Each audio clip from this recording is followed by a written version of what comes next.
Traveler.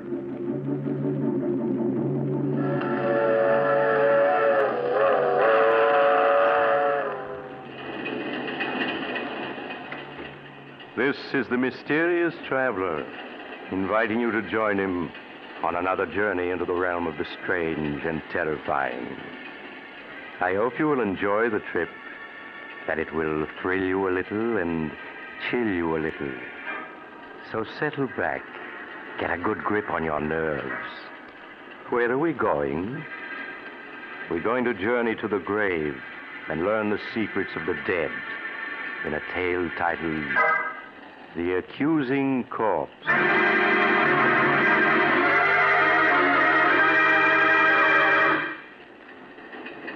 Some years ago, when I was a county coroner, I was called in on a most interesting case. A case which had begun in the country home of Philip Drake, the wealthy stockbroker.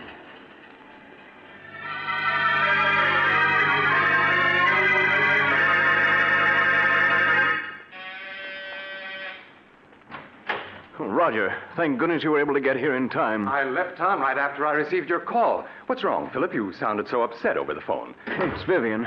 She's upstairs in her room packing. She says she's leaving me. Leaving you? Why? She seems to feel our marriage has been a mistake. Roger, won't you speak to her? Persuade her to stay.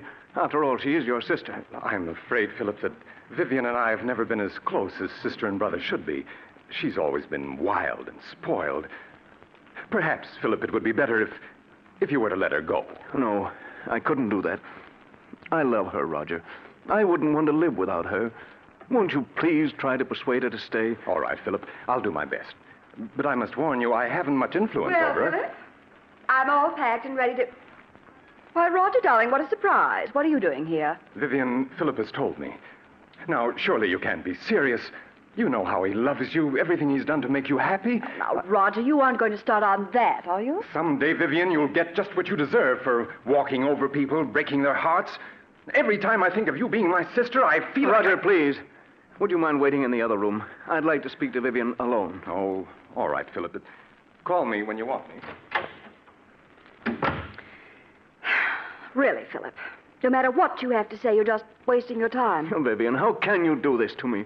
You know I love you, that I'd do anything to make you happy. That's sweet of you, dear. Would you mind lending me your car to get to town? If you leave me, Vivian, you won't get a cent. Not a cent, do you hear? Really? Did you ever stop to think, Philip, that there might be another man with more money than you? Another man? Oh, no, there couldn't be. And why not? But we've only been married 3 months. There couldn't be anyone in that time. Oh, but there was. Oh, Vivian, in spite of what you've done, I'm willing to forgive you and start over with you. But, darling, I don't want you to forgive me.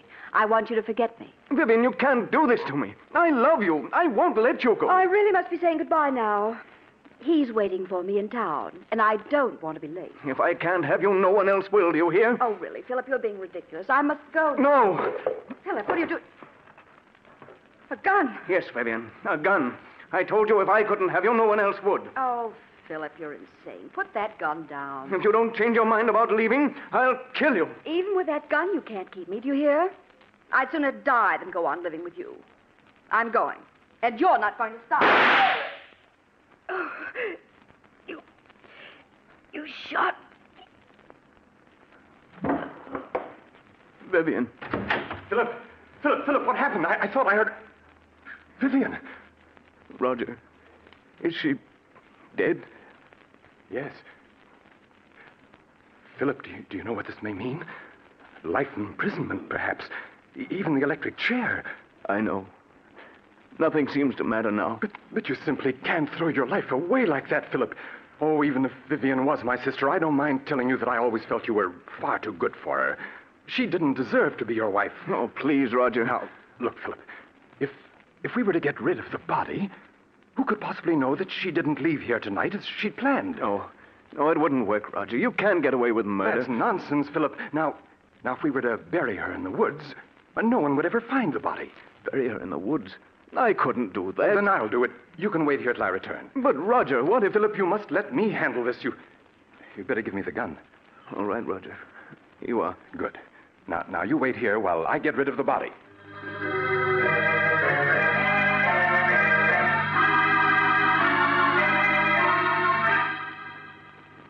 Philip watched, spellbound, unable to say a word, as Roger picked up the body and left the room. As Roger, carrying his burden, passed the gardener's shed, he picked up a shovel. In a few moments, he reached the woods which began at the rear of the house and extended for miles. He carefully made his way through the forest underbrush until he was well out of sight of the house. Then he stopped and looked about.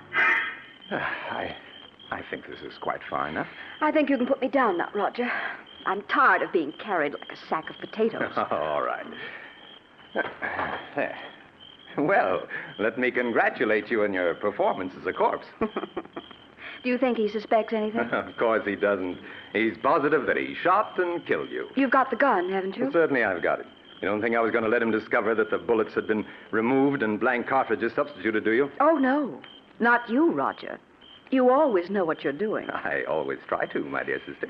You don't think Philip will give you any trouble, do you? Outside of being in love with me, he isn't an utter fool. Don't worry, I can handle Philip. Now, here's the key to the apartment I rented in town. You'll find my car a quarter of a mile down the road. All right. I'll be waiting for you at the apartment. I'll be there in a few hours. Now, let me see. Yes, this seems like a nice place to dig.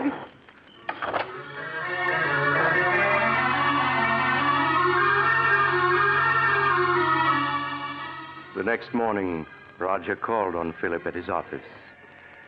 With a calculating glance, he noted that Philip's eyes were bloodshot, that his hand trembled as the two shook hands. How are you, Philip? I couldn't sleep at all last night. I kept thinking of Vivian. And what if her disappearance is noticed? People begin asking questions. Now, all you have to do is tell them that Vivian left you and you don't know where she is. Or things like that happen every day. You've been very helpful to me, Roger. If ever I get a chance to repay you for it, rest assured I will. That's very good of you, Philip. Truth of the matter is, you could do me a favor if you would. Of course. What is it? Well, I'm in the midst of a business deal, and I find myself a little short of capital. If you could lend me some money, I'd appreciate it. Oh, certainly, Roger. How much do you need? 20,000. 20,000? That's quite a lot. Naturally, Philip, if you feel you can't lend it to me, I'll go to a bank and try to borrow it isn't that I can't lend it to you, Roger. It's just that the amount surprised me. Shall I make the check out to you? Yes, if you please. All right. I can't tell you how much I appreciate this, Philip.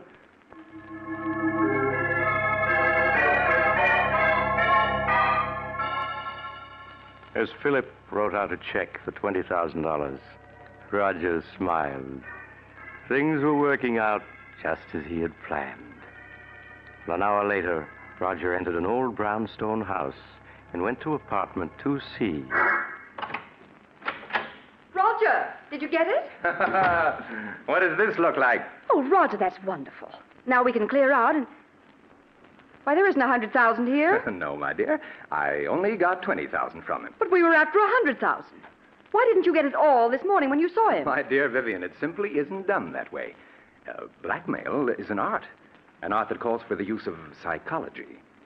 Philip will give us many times over the money I hold in my hand, all in due time, of course. You mean I'll have to go on hiding in this miserable apartment until you've finished your little game with him?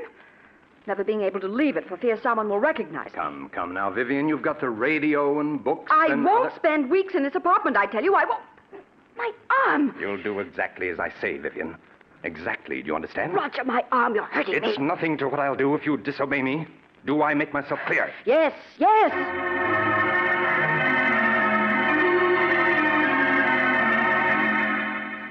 A week passed. A week in which Roger patiently bided his time. For time, he knew, was working on his side against Philip. Then one morning he called on Philip at his office.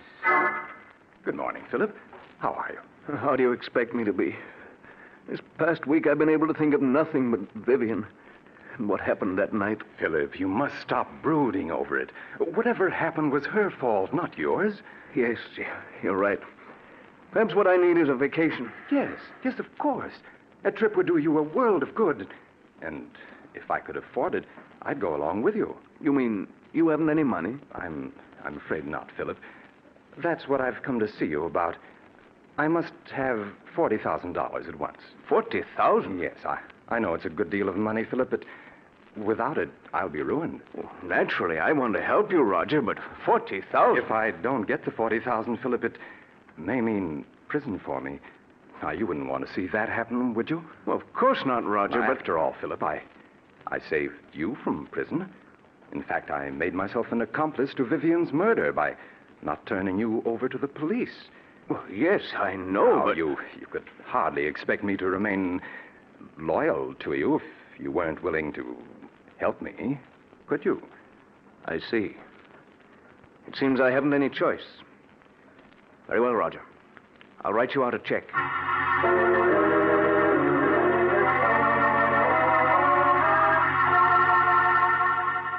Roger's eyes gleamed in amusement as he accepted the check from Philip. There was no longer any doubt that Philip understood him perfectly. Things were working out exactly as he had planned. Later that day, Roger went back to the old brownstone house. There was a smile on his lips as he entered apartment 2C. Look at this. $40,000 in cash. Oh, Roger. Now, wasn't this worth staying in hiding for, Vivian? And there's plenty more where this came from. Who could that be? You better get behind that screen. No. All right, Roger. Yes? COD for Miss Brown. It amounts to $64. Oh, you must be mistaken. There's no Miss Brown here. This is the address she gave. It's in care of Mr. Roger Martinson. That your name? Why, yes, but I don't know any... Those packages are for me, Roger. How much did you say the COD was? $64, miss. Oh. Here you are. Thank you, miss. Here's your receipt. Goodbye. Goodbye. When did you buy those clothes? This morning? You mean you went out shopping in spite of what I told you? Well, I was sick of being cooped up in this apartment day and night. I had to do something for a change. And what of my plans? You risked everything with so much at stake. Roger, stop looking at me like that. I tell you, I couldn't stand being cooped up in this apartment any longer. But I gave you orders to stay here. Well, I won't. I want you to get the rest of the money at once so we can clear out. And if you don't, I'll go shopping whenever I feel like it. You can't make me stay here. You'll do exactly as I say, Vivian. I won't allow anything or anyone to interfere with my plans. I've worked out every step perfectly, and there isn't going to be any slip-up.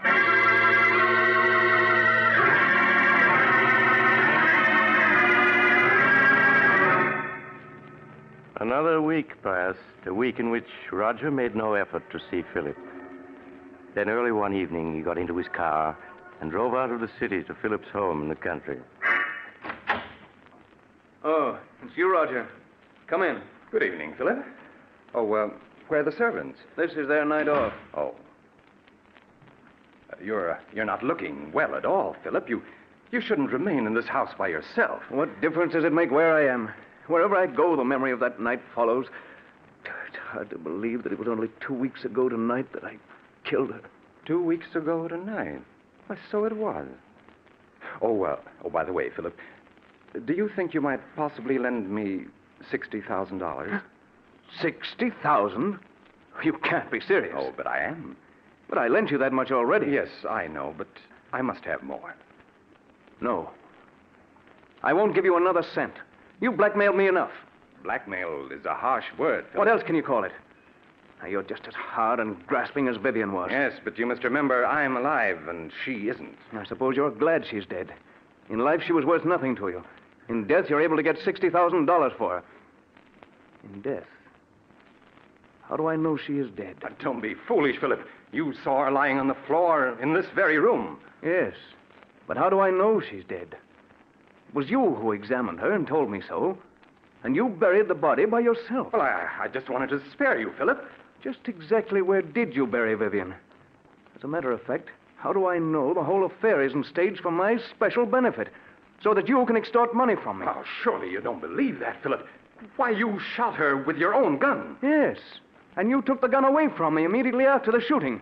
Suddenly, that whole affair is becoming very clear to me. I tell you, she's dead, Philip, and buried out in the woods. Then I want to see the grave and the body you say is in it. But this is ridiculous. I won't go searching for a grave in the middle of the night. You shouldn't have to search for it, Roger. Not if you really dug one. Come along. We can pick up a shovel at the tool shed. I won't do it. I said come along, Roger. Oh, Very well. But I'm not certain I'll be able to find the grave. After all, the woods is fairly large, and it's been 2 weeks since I buried her. That's all right, Roger. We'll stay out there until you do find her.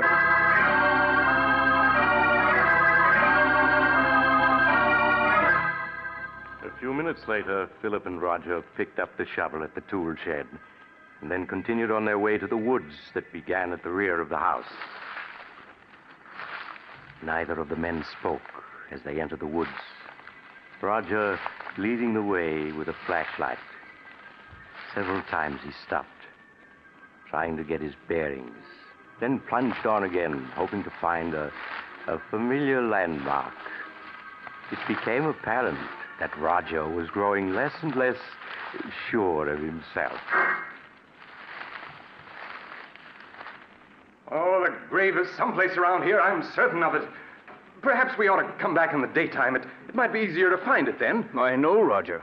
You shouldn't have any trouble finding it now, if it exists. It does exist, I tell you. It's just that the woods are so confusing at night. Everything looks so different. Just keep on searching, Roger. Well, perhaps this is the spot.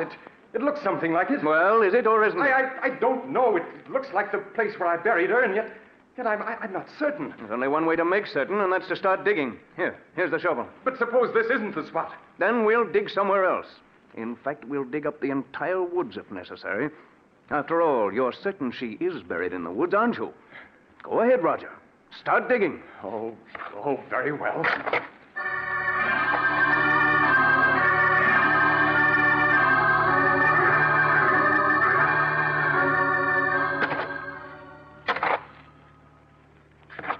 Well, Roger, you've been digging for 20 minutes now, and you haven't uncovered a body. Philip, I told you I wasn't sure this was the spot where I buried her. You're a great actor, Roger. But I'm afraid this time you've overplayed your role. What do you mean? Vivian isn't dead, and there's no use your pretending she is. Everything that's happened was part of a scheme the two of you planned to extort money from me. I tell you she is dead. Then where's the body? I thought this was the spot, but I must be mistaken. I'm sure I didn't bury her any deeper than this, but if I... Philip, turn the flashlight this way. What is it? Look. Do you see what I've uncovered? A hand. Yes. This is the spot where I buried her, Philip. Just a few more shovelfuls and I'll have her uncovered. Oh, it can't be. There. There you are, Philip. Of course, she's been in the ground for 2 weeks, but I think you can easily recognize that it's Vivian. Yes, it's Vivian. And look, Philip, here's the bullet hole under her heart. The bullet hole that you made. I don't want to see any more. I've had enough. You should trust me a little more, Philip. Everything I did was for your own good. After all, you don't want to go to the electric chair, do you? I don't care what happens anymore. I can't stand having her death on my conscience any longer. I'm going to call the police. Don't be a fool, Philip. You know it might well mean the electric chair. I'll take my chances. Anything's better than going on living the way I have these past 2 weeks. I'm going back to the house and call the police. Philip, come back! Come back! Philip!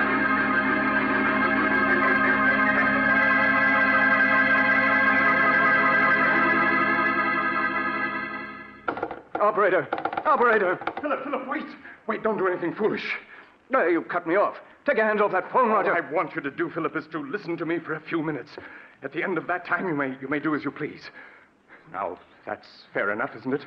Nothing you can say will make me change my mind about calling the police. Listen to me first. Then if you still want to call the police, you can. Now, please put the receiver down, Philip. Yeah, that's it. Well, what do you want to tell me? Well, do you mind if I mix myself a drink first? It's been a rather difficult evening. Very well. Oh, well, what about one for you, Philip? You look as though you could stand a drink. No, thank you. Oh, nonsense. It'll do you good. What is it you want to say to me, Roger? Huh? Oh, yes, say to you. Oh, yes. Yes, of course. Here's your drink, Philip. Thank you. Well, now, what shall we drink to? We'll drink to your good luck, come what may.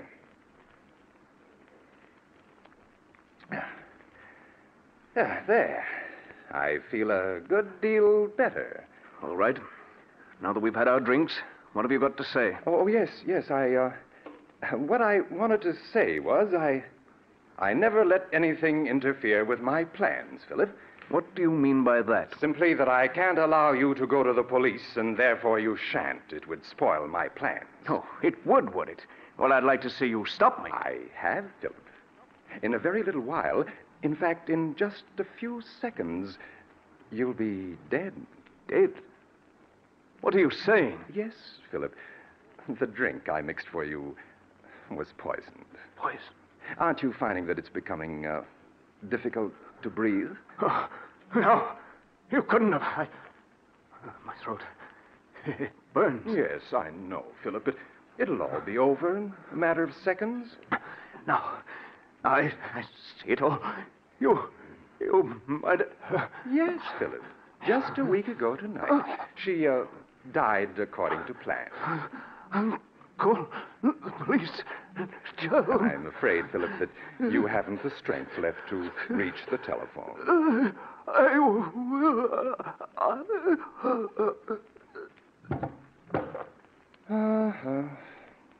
I'm afraid you and Vivian never had a chance, Philip.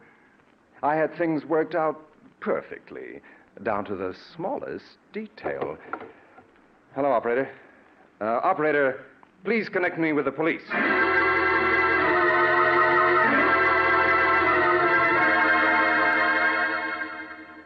It was at this point that I was called into the case. Inspector Carlton called me an hour after Roger Martinson had phoned the police. When I arrived at the Drake mansion, I examined the body of Vivian Drake, then that of her husband, Philip. When I had finished my examination, I entered the library, where Inspector Carlton was questioning Roger Martinson. Hello, Doc. Oh, Doc, this is Roger Martinson. Mr. Martinson, this is Dr. Smith, the county coroner. How do you do? Hello. I'll be with you in a few minutes, Doc. Just stick around. Now, Mr. Martinson, you were telling me how you came to this house 2 weeks ago tonight to see your sister and found that she was gone. Yes. Yes, my brother-in-law, Philip, told me that she'd gone on a vacation. Now, I thought it strange at the time that she should have gone away without saying goodbye to me, as we were always very close. But days passed, and I didn't hear from her. Tell me, was it like your sister to go away and not write? No, it wasn't, and that's what worried me so. These past 2 weeks, Philip kept putting me off when I inquired about Vivian's whereabouts. Well, tonight I couldn't stand it any longer. And I came to this house to have it out with him. What did your brother-in-law say when he saw you? Well, he was quite agitated at my unexpected arrival. When I couldn't get any satisfaction out of him regarding Vivian, I threatened to go to the police. Then he broke down and confessed that he murdered Vivian. When did he murder her? He told me that he'd done it 2 weeks ago tonight. Why, that was the very night I'd come here to see Vivian, and he told me that she'd left for a vacation. I see. Go on. Well, naturally, when he told me he'd murdered her, I was aghast. He led me to the woods and showed me the grave. We returned to the house, and before I knew what had happened, Philip had taken poison. Then I called the police. Well, it seems like a plain case of murder and suicide. Outside of a few questions at the inquest, I don't think we'll trouble you anymore, Mr. Martinson. That's quite all right, Inspector. I shall be at your service anytime. Just a moment, Mr. Martinson. Yes? I was very much interested in hearing what you had to say to the inspector regarding the murder of your sister. You say that your brother-in-law confessed to murdering her 2 weeks ago tonight? That's right. That would be April 2nd, wouldn't it? Yes, that's correct. Then you never saw her alive after the night of April 2nd? Why, no, of course not. What are you getting at, Doc? Please, Inspector. Mr. Martinson, would you mind telling me where you live? At 425 West 107th Street. Tell me, were some clothes delivered to that address in your care a week ago today, April 9th? Clothes? Yes. To be exact, a woman's sports suit, which cost $64 and arrived COD. Why, no. You're lying, Mr. Martinson. I have in my hand a slip of paper that not only proves that you're lying, but that will send you to the electric chair. Doc, what do you say? Yes, Inspector. Mr. Martinson's plan was perfect, but he slipped up badly. He forgot to search Vivian Drake's clothing before he buried her. When I examined her body just now, I found in one of her pockets this receipted bill bearing the date April 9th. That proves beyond a doubt that she wasn't murdered by her husband on April 2nd. as Mr. Martinson here claims. No. No. Yes, Mr. Martinson. The corpse has accused you from the grave of murder and has given us proof of your guilt. No. No, it can't be. I had everything planned perfectly. Perfectly, do you hear? Down to the last detail.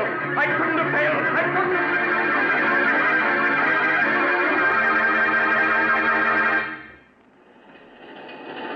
This is the mysterious traveler again.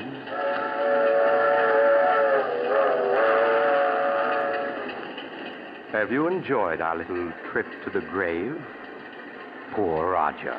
What a pity. After all that planning and hard work, to be tripped up by a sales slip found on a corpse.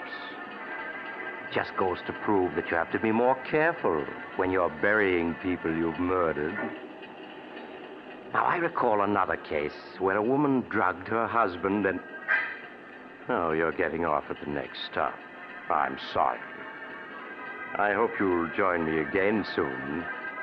But if you do, please remember this. Next Sunday, I shall take a train that leaves at 3:30 p.m. Eastern Wartime. Don't forget, Sunday afternoon at 3:30.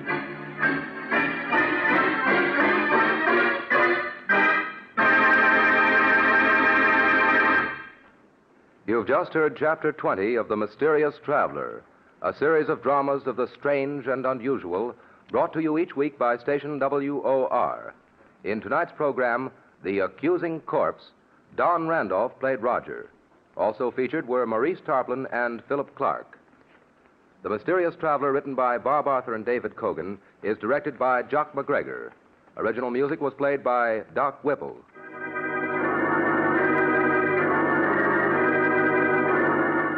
Listen next week to a tale titled Escape by Death. Another Tale of the Mysterious Traveler.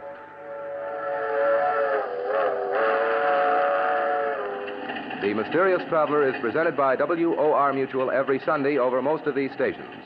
But beginning next week, The Mysterious Traveler will be presented at a new time, Sunday afternoons at 3:30. Please note the change in time. 3:30 every Sunday afternoon, beginning next Sunday. This is Mutual.